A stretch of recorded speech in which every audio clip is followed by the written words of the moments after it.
Alright, this is Josh Green here again, this time with MCU Lab number 2. We're going to be powering a 7-segment display. You might be able to see it down at the bottom of the screen, going ahead and counting away.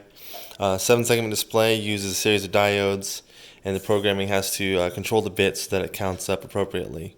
What we're going to do now is I'm going to show you the schematic. So here is my schematic.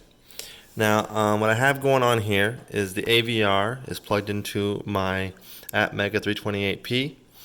So it's plugged in the same way as the LED was. However, now I'm running from ports D1 through D7, D0 through D6.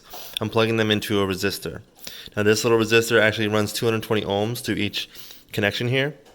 So I'm running each one through this 220 ohm resistor, running them out, and then plugging them into my HDSP 523 7-segment display. So I noticed I put EDGC FAB here. What those relate to is this right here on my visual representation. So if I run a positive volt through here, or a high signal through here, E, it will power the E here. That helped a lot with the programming, which I'll show you in just a second. So now here is the setup.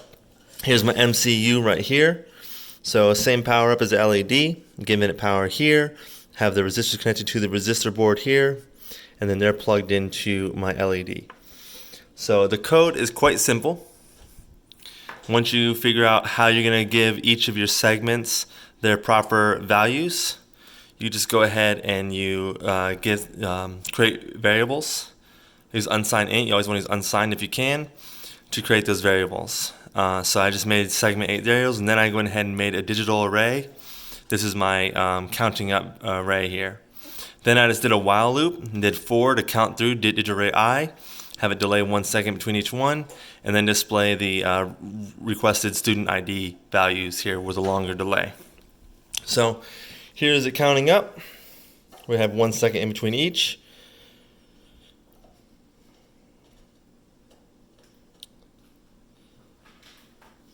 And there it is. Pretty simple, pretty straightforward program once you get the hang of it. And that's that. I'll be back with the MCU 3 next.